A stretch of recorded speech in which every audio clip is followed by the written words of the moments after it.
Okay, and welcome back. Hour number 3. It's Monday. You know what that means. We do our once-a-week effort. We make our once-a-week effort to inform you about the greatest cataclysm, catastrophe, calamity in recorded history. I kid you not, and that is Fukushima Daiichi and the death of the entire North Pacific Ocean and the beginning of the death of the West Coast, both in the water and on the shore. It doesn't stop at the sand where the sand ends. Trust me. If you get down near the beach and you smell that, they call it the smell of the salty ocean, marine air, whatever. It will have extra gifts in the air now for you, little particulates, little tiny parcels of radioactivity we call radionuclides. Not a good sight. And if you've been following the middle column at Rense, looking at the top, you will have seen the stories, primarily from ENE News, they're an aggregator, about the massive, and I mean enormous, die-off of sea life from the bottom of the food chain to the top of the food chain. Doesn't matter. The top of the food chain being the most dramatic and graphic, of course. Now the entire state of Oregon has instituted an unprecedented banning of fishing along the coast and any rivers or streams that go into the ocean from the inland mountains. And I would suspect there may be even further areas that they have banned as well. Why? Because the fish have been dying in uncountable, incalculable numbers. Why have they been dying? Well, if you listen to the scientists and read those funny stories, funny in the sense to watch all these people scared of their own shadows, afraid to say the R word, they say domoic acid. No, virus. No, climate change. No, and then they go on and on. It's radiation, folks. Over 200 different radionuclides from Fukushima Daiichi being dumped into the Pacific Ocean right this very moment as I speak to you and as you listen to me. Around the clock, we're heading up onto our 5th year in March, which will be here before you know it. There's no end of it. There's nothing they can do.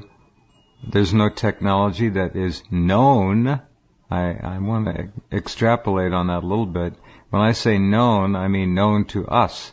They may have technology that they could use that they're not going to unveil for reasons that have to do with national security, national defense. I don't have an answer for that. But as far as I know, we have no technology to even begin to address the issue. Back with us tonight, as is always the case when he can make it, which is most all the time, he's been with us all these years, is Yoichi Shimatsu, former weekend editor of the Japan Times, one of the world's truly great environmental journalists and reporters and activists. He's a remarkable man, a friend of mine, a friend of yours, and we owe him a great debt of gratitude for putting his life on the line and making all those trips by himself in most cases, in many cases, to Fukushima Daiichi to check it out, to take a look. Hello, Yoichi. Welcome back. Well, thank you. Yeah, a nice introduction.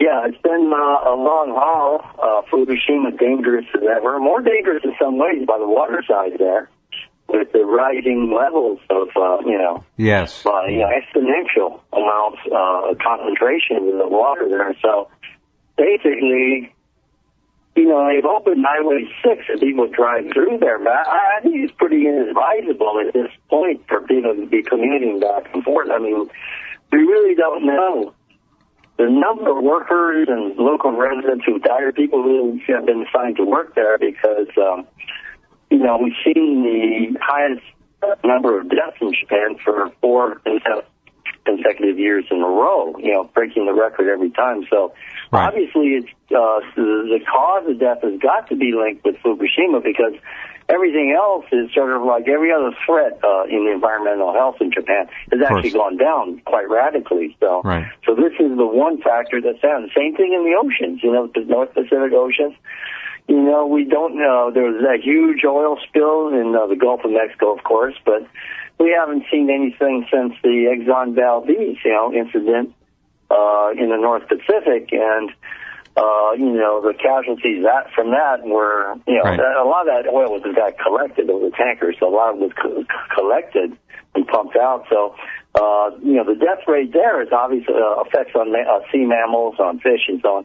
There's really tremendously declined. There's Hanford, but the California current would push that water further to the south. Mm-hmm. So without a factor like radiation, it will be inexplicable. Now, these newest reports are of young salmon dying, which is very unusual because, it's older salmon who breed, and after they lay their eggs, they molt and lay their eggs upstream. That's mm-hmm. when they die off, and you can see them, the decay in their flesh, this sort of white fat coming out of their skins. But these salmons have what look like melanoma-type lesions on their skins, very much like on the older people, the older farmers and fishermen I saw in Fukushima after about a year. Many had these skin lesions. Now, some marine biologists suggest that, this is a bacteria infection. Now, was this a chicken or the egg here? In other words... Oh, no. The salmon would have scales, they have the slime on their skin, which is very antibacterial. So, therefore, it would be very difficult for bacteria to open more than one lesion on one fish. Maybe the gill area might be able to kill a fish, but to have like half a dozen lesions would mean that, in fact, the fish died from other reasons, and then the bacteria opportunistically start to feed on those open sores. See? So I think that's the more... That's what bacteria do. I agree. That's exactly right. That's the whole point. Super bacteria. You see that in hospitals. You see this in hospitals. You have a lot of lesions from something in hospital, a lot, places where surgery the bacteria will focus on those areas, right? Yep. So it's very unlikely that a fish would be killed in 6 different, spots by the bacteria, or dozen spots by bacteria. So, it's like some of this stuff is just so fundamental, so basic, like, in medical. Let's say if we were compared to human medicine, this would be something that interns and ambulance drivers would understand. You don't have to be a neurosurgeon to understand this. And so, therefore, I think the marine biologists are allowing the wolves to be pulled over their eyes, or are just deliberately lying like this fellow. I think it's a combination. Yoshi, it's a combination. Yeah. They know. They're not stupid. Yes. Yeah. So obviously we would like to have some scientific truth. Now the problem is, what this suggests is that science is corrupted, and one of the problems is science is, I don't think anywhere on the planet is science more corrupted than in Japan. For the last, 4 decades, Japanese whaling fleets have been going down to the South Pacific, right? To the Antarctic waters. Yep. To collect data, they say, to do scientific studies on whales. Now when we see this kill-off of whales going on, and much closer to home in the North Pacific, on species that are much more familiar to the Japanese, to whales who will migrate across the Pacific or across the Bering Sea down to Japan and the West Coast. There is some migration of some of those whales. Mm-hmm. Certainly, why has not a single Japanese cetologist, a whale expert, okay? Why has not a single one come over to Alaska, okay, or to Washington, to California to examine the whales? Why hasn't the whaling industry volunteered its know-how, its ability to take apart a whale and conduct an autopsy? Right. Why has none of this happened? If they want to do PR, that's what they do, is to do a public demonstration, and for scientific reasons, help the people of America comprehend what kind of disease is affecting the marine mammals on the west coast, diseases which, in fact, might affect human population, that lives along the seaboard there. So, you would deal with marine mammal issues. And if they have such a wonderful scientific advance in which billions of dollars have been spent over the last 4 days, and, a dozen ships involved, hundreds of crew members and scientists involved, big labs in Japan, where are they now? This is a question. We have to ask the obvious. This has been a claim consistently 40 years to the International Whaling Conference, and I'm not an opponent of it. I'm not speaking of anti-whaling activists. Far from it. Yeah, I think there is a legitimate role for whaling, but it has to prove its legitimacy. In other words, if it is legitimate whaling, you see the point I'm saying. Of course, I get the point. If it is legitimate, okay, then put your cards on there. Show your legitimacy. No, they won't do it. Cut that heart open and put a dosimeter to that heart, and let's see what the results are. Where are the scientists? Okay. Where are the real scientists? Why do we need them? I mean, they're no better than a witch doctor. In fact, there's probably witch doctors who would do a better job. You know? I think you're right. This is some sort of massive global catastrophe. Or the scientists are, where are they? Yeah, we got a special guest with us tonight, a gentleman who was with us many times during what has to be, in all seriousness, one of the most heroic things that I've heard about in many, many years. He took off on a 20-foot rubber boat and ended up doing most all of it by himself, all the way up to British Columbia coast, going in and out of the thousands, 30,000 islands? I don't know how many. Checking the tide pools on the islands, on the shoreline, looking for signs of life. And very little did he find. His name is Dana Durnford. He's back with us tonight. He was on a radio program last hour. He's very busy. And I'm very happy that, at least I hope, he's getting some of the recognition he deserves for what he did up there. Are you there, Dana? Hi, Jeff. Thank you, my friend. Yes, and the same for you guys. You guys don't stop, too, And it's just a small handful of us out there really pushing with everything we got and with the venues we got, right? I just got back from the other expedition. Oh, Yoshi, I just got back from the fourth expedition up the coastline. And this was a 10-day or 8-day trip in the summertime now. So, right, a lot of the opposition has been saying, oh, Dana, there's nothing there in the wintertime. Of course, I dove the coastline for over, almost a decade and a half straight on this coastline, but I also dove the Atlantic coastline. And I know the coastline, so now it's summertime and there's still nothing there. Nothing. And so, okay, that's Dana's fourth trip. And an 8 to 10 day trip, and he went up looking for life in the tide pools. Keep in mind that the tide pools of the British Columbia coast, world famous, world renowned for the life, the diversity, the thousands and thousands and thousands of species of flora and fauna. And what did you see, Dana? Altogether, 10 species. God. And so they were very thin, and so there should be, say, 600 algae in the tidal pools, folks, and that's by that being missing, that's the harbinger that the ocean is no longer sustainable on its own. And the whales that are dying, I researched that heavily. They eat krill, and krill can have up to a 10-year life. And krill is like a big shrimp, folks, up to 2 inches. And so the reason they're dying is they're emaciated. And like the baby seals and sea lions down off California that are dying, most of them are dependent, and there are a certain breed of sea lions and seals down there that were dying. And when you look at them, they also depended upon the krill too. And the herring is missing from the Pacific Ocean. Herring's gone. They're gone. I read the story. I ran the story. They're gone. So. And so they're gone now. They're the feeder for many of the migratory birds, the migratory animals. The actual migratory, they all travel together, and so they all feed. Well, it's like chopping a leg off of a four-legged table. The herring are gone. Yeah, and then the krill are down to nothing because we were able to see all the way to the ocean floor during the period of the year. Because like I said, we done that. Anybody not familiar? We done 160 days straight. And so we encompassed that period, a transition of where the migratory animals will come through with all the krill, and where you can't see only a couple of feet below your You're not ocean. supposed to be able to see the ocean floor. Right, and our underwater footage, clearly perfect shots of the ocean floor. And, of course, once you looked at the ocean floor up in Mother Nature in the middle of nowhere in that 26,000 island archipelago, we didn't see any shellfish on the ocean floor, which is just insane. And the rocks got algae on them instead of mussels. And there's only like 6 species in any one spot instead of 600.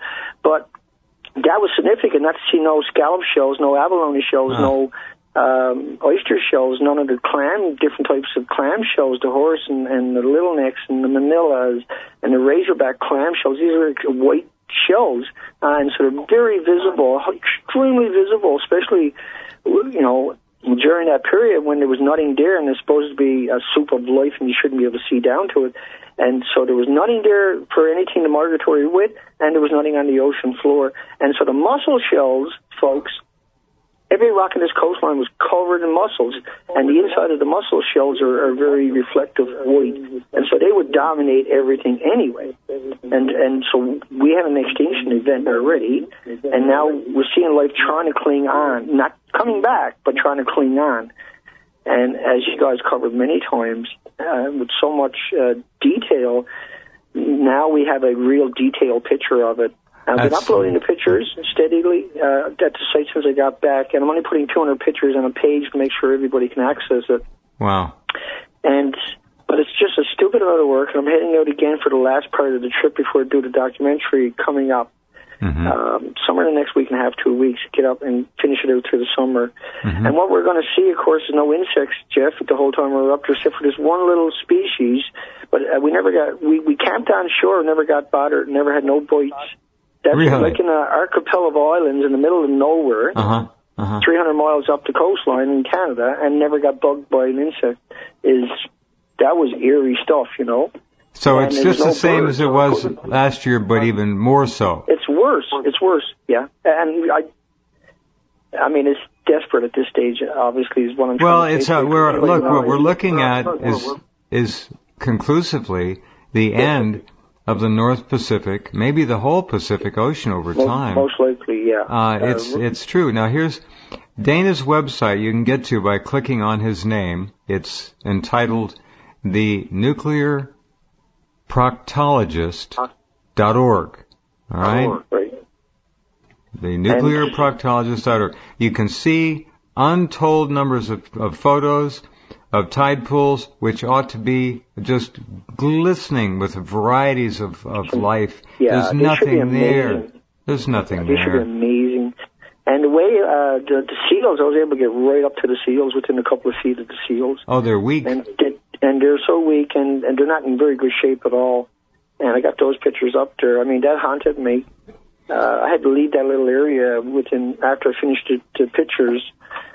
Once I got that close to it, and they still didn't take off, because that's what they would do. When you get within a couple of 100 feet, they're normally in the water. Yeah. And able to get right up to them. They were leaving babies there. Heartbreaking. It is, because that's the very few that you do see, and they're decimated on top of that. The whole thing so far, to be exposed to it all day, be out there and seeing it all day, and just racking your brains of why ain't the academics doing this, and why ain't, it's always, even though I know better, I still have to ask myself those questions, because that's just the way. Well, part of it is we're all human beings, and you say to yourself, how can these people, as professional scientists, hide, obfuscate, and lie like this? Yes. Or let's give them the benefit of the doubt. How can they not ask the obvious questions? Could radiation have something to do with it? They don't even do that. So it's all a fix. It's disgusting. Now, the Oregon problem, I'm going to do just a little bit on this. We ran a couple of days of stories on that. Restricting fishing in Oregon streams and rivers for the first time ever. So you tourists who are heading up to Oregon to go fishing for salmon and steelhead. Let me cut you off, Jeff. Go ahead. Let me cut you off. Yeah. Now, this, folks, is staggering. What I'm going to tell everybody right now is that there's no snow in any of the mountains in British Columbia. And people probably don't understand why that sounds so serious. Because, I do. Yeah, if you understand the British Columbia, it's always snow in the mountains all year, every year. And the hottest day of the year, just up from your town, all these mountains are full of snow right at the top. And you always feel that you can go up and go skiing. You always feel you can go up with the skidoo and go on the skidoo all day long, and then come down, get your shorts back on, and drive down the hill and go swim in the lake and play on the beach. But you can't do that. That's missing. That is like, I think to myself, that is wow. That is inconceivable. As much as the depth of the Pacific Ocean, that is what's happening now. So there's no water coming down the mountains. I know everybody around me, because I'm 10 miles outside of town, their wells are dry. And we're just starting in the summer. And so this is we're going to run out of water down Their here. wells are dried up. The groundwater is gone. That's amazing. That's truly amazing. Whatsoever. We've never seen this ever. Well, and no one's mentioned it. No one's talked about it. No one's even brought it up. Well, what this is in a way, you could be facetious about it. We're going to go through the break, Todd. This is really climate change in the bigger sense of the word. Everything has changed. All bets are off. My goodness. No more snow. Groundwater disappearing. The top of the species in the ocean, the top of the food chain, dying miserable deaths, horrible deaths. The herring is gone, ladies and gentlemen. Yes. You could count probably trillions of herring, and they're gone. They're gone. It's inconceivable. And you can see the bottom of the ocean because there's no organic activity going on in the water like there should be to cloud it up. You can see straight through. No insects on the windshields of the cars. No birds either. No birds either. It's down, like you say, 1/1,000,000%. I used to say 1/10% of a percent. Now I'm saying 1/1,000,000%. No birds. The gallows laugh, folks. Yeah, there's nothing. I mean, you probably, to the whole coastline, you might count 1,000, 1,500. Unbelievable. That would only be 3 species. And what was interesting about this trip here was, this time in particular, there was hardly any seagulls whatsoever. Well, there won't be any in another year or two. There won't be any at all. There was some cormorants and there was some puffins, and some snowbirds. But outside of that, there was a couple of tickleasses. There was probably 5 species of birds altogether out of 169 migratory and 147 residential. We're going to go through the break, Todd. Thank you. And so altogether, that's just one quick one was that for anybody that's listening, that's around 12 species in 9 months that we identified on the coastline of all those species. Go ahead, Jeff. I'm sorry. Okay, last little bit on this, and we'll go right back to Yochi. The Oregon situation is, the North Pacific Current comes across almost directly from Fukushima. Yes. And it splits in half off Oregon and Washington, and it's piling up most densely as the southern part of that split moves down the coast. Oregon is getting blasted. The Japanese current warms the water right from Alaska right down through the archipelagos in Canada. That's confirmed now. Yeah. I dug that data up. So the water directly comes in and slams into the whole coastline. Yeah. Wow. It warms up the coastline. It's maintained year long. There you go. Are because of that warm current. So that is really significant. They hid that away from us too, see? Yeah. Okay. How could it get here? They say, it's too far away to get here, but go ahead, Jeff. I'm sorry. Yeah, that's okay. I'm trying to get as much out as we can this hour. The Mail Tribune, Oregon, July 16th. Emergency fishing closures go statewide. The spokesman reviewed July 17th. Washington Fish and Wildlife Department officials are enacting fishing restrictions to Washington over 38 rivers. Emergency rules take effect on Saturday. There's a picture of a fish here with those horrible lesions that Yochi was describing he had seen on human beings over in Japan before. Fisheries biologist Rod French says dead salmon appeared to have been infected with a gill rot disease. Do you hear the word radiation here? No.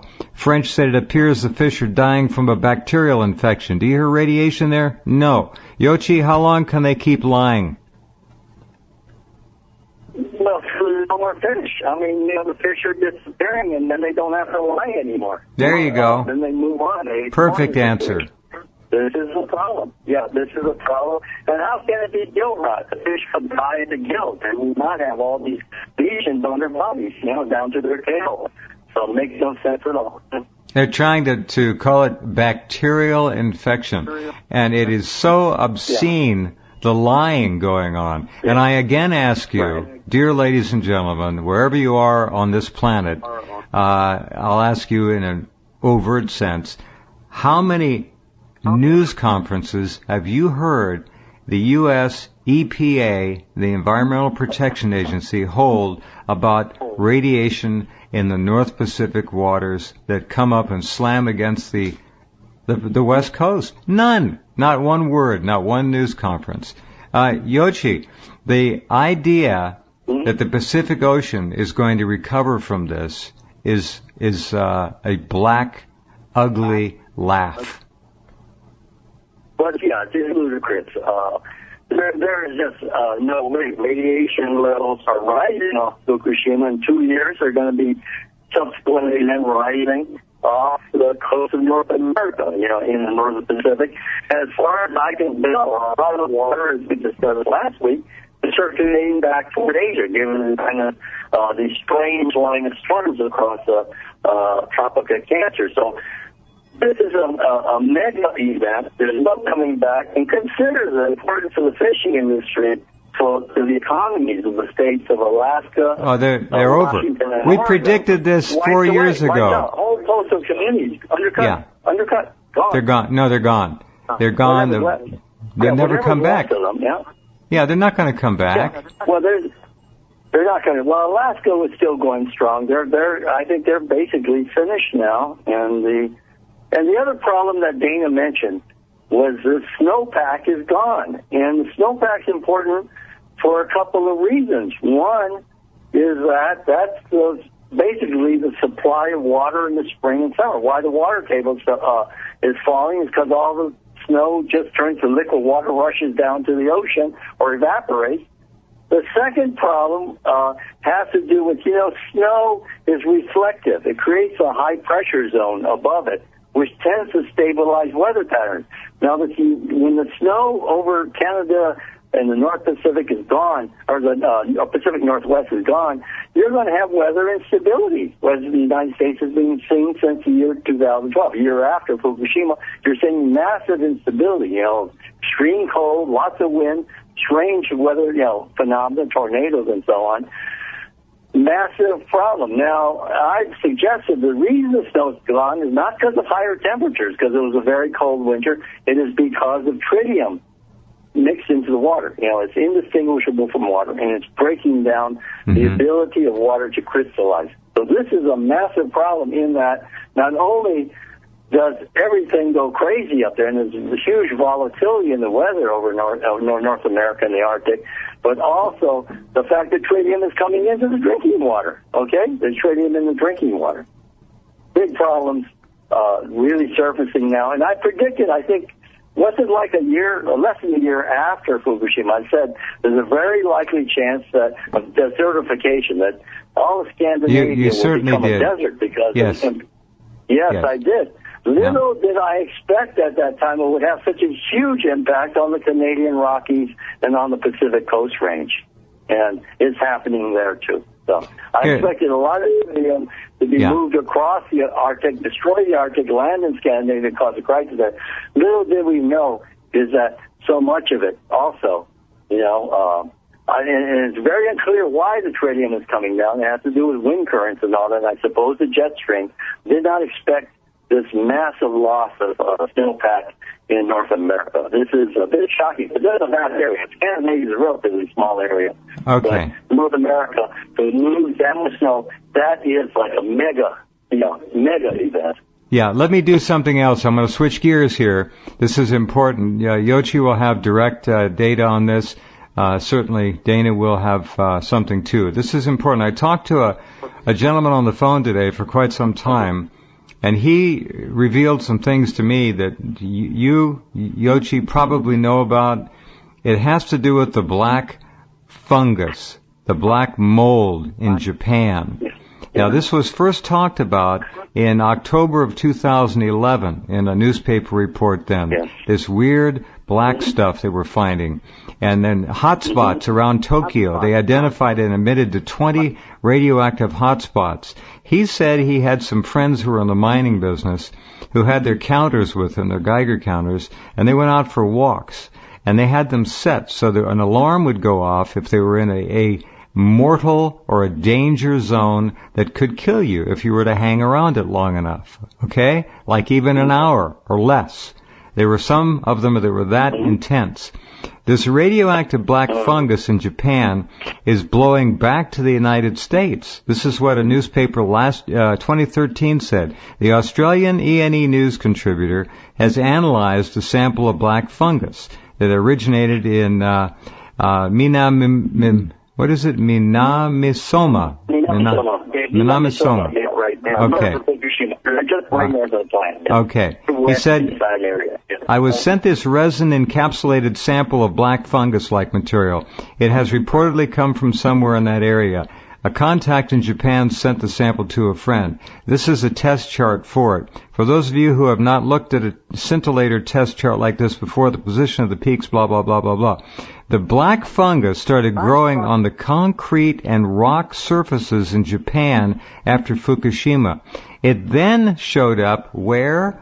On the asphalt roadways of Japan, especially on the outer edges where the car wheels didn't go and chew it up. It grew there. Why was it there on the asphalt? What's in asphalt? You got to think about this. Petroleum, oil is in asphalt.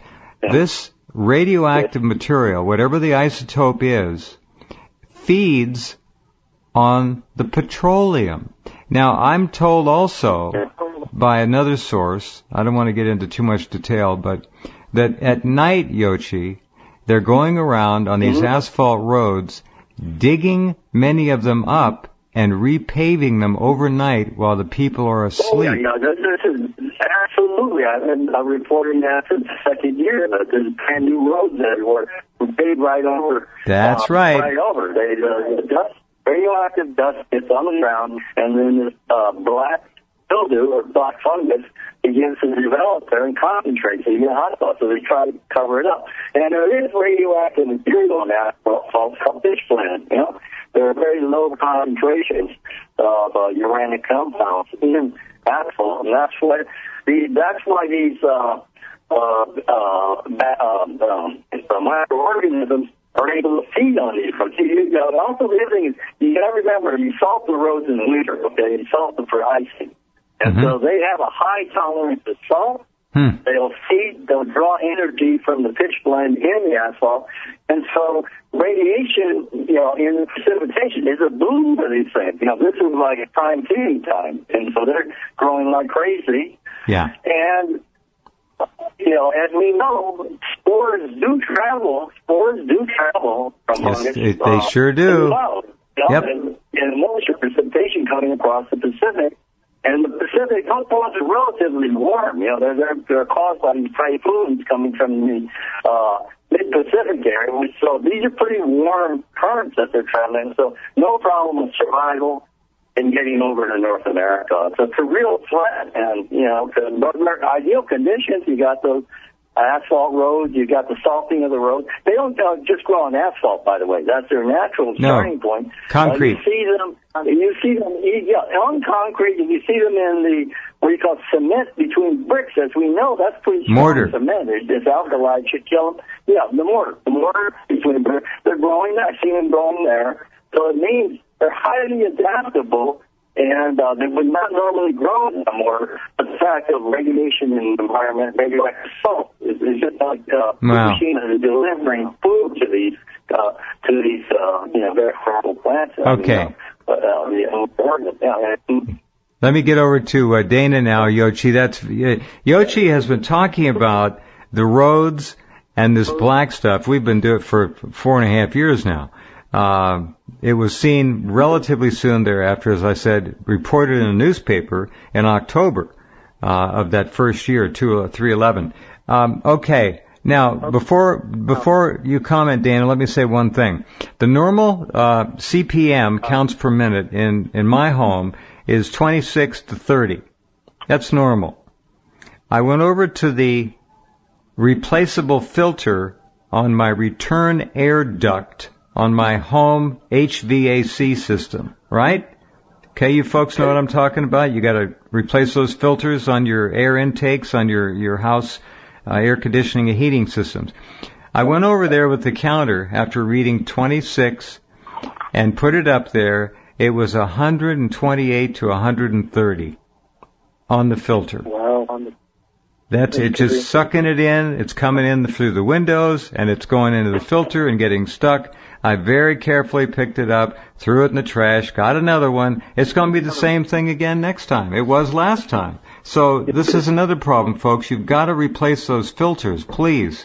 Get yourself a HEPA filter for the home itself, and don't get the kind with the washable filters. You want to get the kind with the disposable filters. So you put it in plastic, throw it away. Go ahead, Dana. The tritium in Canada for the drinking water standards is 7 million becquerels a cubic meter of water. It's about the size of somebody's hot tub. And I just said, because Yoshi was talking about that, and that's so important that, because what he's saying is verified by drinking water standards in Canada, which is the same as the Americans. We just do whatever the Americans do. And you so raise the safe levels, right? These safe, so-called safe 7 levels. 7 million becquerels, 7,000 becquerels a liter.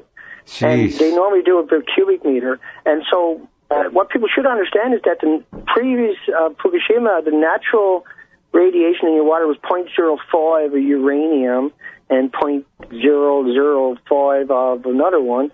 But now they got 7,000 becquerels in a liter. But these were cubic meters for before. Now they got things down to a liter because you can't put 7 million becquerels of tritium in a liter.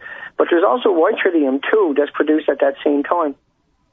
And so the black mold, I want to touch on that for Yoshi again, because that's so important. That here in Canada, we were talking to the divers at the Queen Charlotte's Archipelagos, which is in northern Canada, folks. And the black mold, the commercial divers that were harvesting along the coastline were trying. And that's another story I'm going to tell you right away, too, that I just got from the divers, an update. But anyway, the black mold in the Charlotte, you couldn't, all the product that was left there was pushed up into one corner and everything else was covered with this black mold. And these divers, I've known them for a couple of decades, and they make, folks, they make like $50,000 an hour. And that frightened them. That they want to know, did I know anything about that? And I knew about the black mold in Japan, but I was still trying to wrap my mind around this, what was going on here. And so I had seen it myself, and I was going to ask him, show him the picture and ask him, but he was blurting away at me, which he was just total panic about it. Really? Now, I was talking to the divers, that was in the Charlottes, that last trip. Now, I was talking to the divers a week ago up north, and they told me that the industry failed south of where we were to. So the lower end, the south end from central Canada, say, had failed the industry. They couldn't harvest anything. The stuff they did find, it was so thin they couldn't do anything with it. They couldn't. There was no way to sell it. It was literally rotten, is how they described it. And they were heading back up north. But that was a shocking revelation that the whole industry had failed. Because they're after, the sea urchin at that time, and it's much bigger and further up the food chain. And it seemed to be one of the few out there that was hanging on, right? Because I got good documentation from underwater footage. And so that was staggering to see that. But to go back and just end it on that was that Yoshi, when he's talking about the tritium, folks, he's not kidding. It's evident in our drinking water standard in North America now. They have raised the limit to 7 million becquerels. That's murder. See, that's murder. If a terrorist was to release that much radioactivity into the community, we would all lose our freedoms and our rights, what's left of it. But instead, they get that. Oh, unbelievable. Okay. Yoshi's right, yeah. Yeah. New tests in 2014 showed that plutonium, and I understand that polonium is also coming over here in smaller quantities, plutonium reached millions of times its normal levels at the New Mexico WIP site. I mean, we got problems over here, too, that nobody even talks about. It's so bad. Yoichi, they understandably are still raising the so-called safe levels in Japan, are they not? Oh, they constantly increase them. But basically, the problem is the reporting is not coming through. Our only data on Tokyo is coming from the sewage plant, sewage disposal plant. Is the only authority giving us any kind of data. Huh. So it just goes to show they're not, basically, whatever information they have, they're stuffing it in the black bag and not telling us. Very much a problem. Falsification of data. Now, the National Regulatory Administration, NRA, their agency, found that the Chugoku, this is the electrical power company in southwest Honshu, on the main island, are deliberately falsifying their data. In other words, they're just openly rewriting data findings and making fake reports to the regulatory agency. So they're very upset. Now, this one plant in Shimane is right next door to Yamaguchi. This is where the constituency of the Prime Minister, Shinzo Abe, and he gets a lot of campaign contributions from this power company. So this explains the interconnection between the political class, the bureaucracy, the regional power companies, and then the falsification of that. And I'm sure you read about Toshiba is consistently falsified their data at every division and make up for the financial losses they suffer as a result of Fukushima. They're looking into the data quality of Nishikawa Prefecture and Hokuriku Power Company about a plant they want to reopen right on top of a fault line. So there's just a mass of disinformation coming out of that source, or nothing. Let's say nothing is sort of good because it shows that at least that agency will say nothing rather than deliberately lie. Okay? But that whole science we had for 4.5 years, it's ominous. It's ominous, especially in the Tokyo area where we've got this huge concentration of population of schools, senior homes, and so on. Very, very terrible situation. So we have, and again, the data coming out of Fukushima is mainly from Tokyo Electric Power Company, which has had a history of lying. What's really coming out of Fukushima, we still don't know. All we know is whatever they report is shockingly high, 1,000 times higher, than we'll report, is a little ball estimate. That's all we can conclude based on this whole pattern of disinformation. Yeah, disinformation. I would call it accessory to murder lying is what it is. It's just criminal. But no one will be held accountable. Rest assured, ladies and gentlemen, don't worry. No one will be put on trial for war crimes. This isn't war in a way, but it's an environmental war. Dana, go ahead. We don't have a whole lot of time left. Give me another couple of minutes here. Okay, I'll just leave everybody with this one. There's a paper out there from 1971. It's titled Fallout and Reproduction of Ocean Fish Population. And you'll find a good link at mindfully.org. You can click on that one. That's a safe one. We examined, and what it does is it showed in 1971 that the fish stocks, like the herring and the trout and the salmon, the eggs, the larvae, the small fries, were extremely impacted, devastated during testing, right? But after the cessation of it, during the nuclear testing, after they started to slow it down, they started to see a recovery, but the recovery was only 30% of pre-nuclear testing.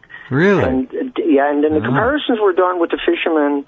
They knew how many fishermen were on the ocean, what their tonnages were in the fallout patterns that were emitted, and they knew the isotopes that they'd done the studies on, and then they were able to extrapolate the other isotopes, and then they were more worried about these other isotopes. We didn't have any data on that, so they're using strontium and cesium as a fingerprint for the other ones had to be there too also. And so what it does is shows us is that nuclear testing, which is not in comparison to what happened in Fukushima, because Chernobyl lasted 10 days, was equal to 400 Hiroshimas, and Fukushima is probably equal to at least 500,000 at this stage. I would think. Like that. Yeah. Okay, and so I can leave you on that, but that study is worth checking out for everybody, and nobody's really know about that study, I guess. But I got it from a reputable source, and I went through the study a number of times, and I looked up his other stuff, and he's legitimate 100%. So. And we send out hugs for Yoshi and Jeff, and try to get everybody to come over here tonight and listen to that radio show, because they got to get them over there, because Yoshi and yourself don't stop. See, when you guys start talking, and I shut up for a few minutes, and you guys really nail away at it, and I can only just get You do the same thing. Don't underestimate yourself. You're one of the great heroes of our time, and we're going to keep going. All of us, we're going to keep at it. And you're right, there's just a little handful of us. There's a thin line of people who are trying to do the right thing. And damn, we're educating them. We'll get them every day. We're doing our best. Okay, you take care of yourself, Dana. Thank you for staying up late. We'll talk to you again very soon. You too, Yoshi. Take care, folks. Good night. Okay. All right. You there, Yoshi? Yeah. I think the spirit of science rides on his little rubber raft. That's all we've got left. What an image. What an image. Hundreds of thousands of scientists across the northern hemisphere, it boils down to one fellow on a rubber raft. I mean, the spirit of science, the spirit and letter of what science is supposed to be about. It's supposed to be here to help mankind deal with these issues, understand nature better, to understand our mistakes better. Ride on one man's shoulders on that little raft.